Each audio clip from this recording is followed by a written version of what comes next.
Tēnā koutou katoa. I'm Philip Mahoney, the Manager of Catholic Education Services here at the Pompalia Centre. Today's Gospel comes from Matthew chapter 12, verses 14 to 21. But the Pharisees went out and conspired against him, how to destroy him. When Jesus became aware of this, he departed. Many crowds followed him, and he cured all of them. And he ordered them not to make him known. This was to fulfill what had been spoken through the prophet Isaiah. Here is my servant, whom I have chosen, my beloved, with whom my soul is well pleased. I will put my spirit upon him, and he will proclaim justice to the Gentiles. He will not wrangle or cry aloud, nor will anyone hear his voice in the streets.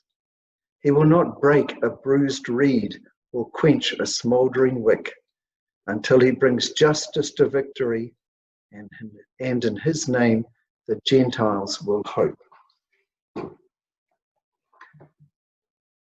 In that reading from Matthew, he makes a connection between Jesus and the prophecy of Isaiah about someone chosen by God to lead the Israelites who were enslaved and in exile in Babylon. This person is called the suffering servant. He's a very different kind of leader, focused on justice for all, but not with loud campaigns and street rallies. No one will hear his voice in the streets. He doesn't use power and force to overcome opposition, instead being careful not to break the bruised reed or quench the smouldering wick. Matthew sees Jesus as this suffering servant of God. His miracles and cures have upset the religious politicians, the Pharisees. They've tried to drag him into political religious debates about interpretations of the Jewish law. Jesus has refused to engage, exposed their hypocrisy, and moved on.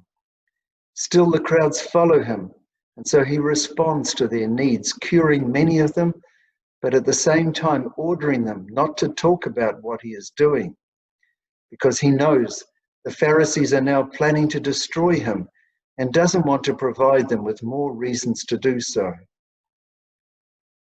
Right now, our world is in the grip of a pandemic, unlike anything we've seen or experienced in our lifetime. We've seen a range of responses in various countries from different leaders.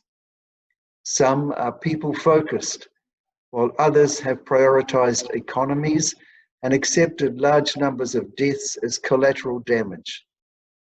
As a result, medical staff and hospitals with limited resources have had to make tough decisions about whom they could treat and whom they couldn't.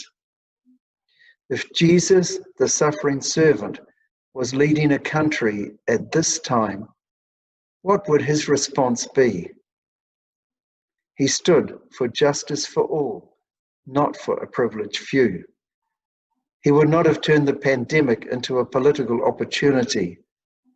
He would stand in solidarity with the bruised reeds and smouldering wicks in society, those who struggled before COVID and who now find themselves even worse off. As our country gears up for an election, with two important referendums also up for decision, let us not be distracted by the politics and power plays. Let us look for leadership and choices that bring hope and justice for all.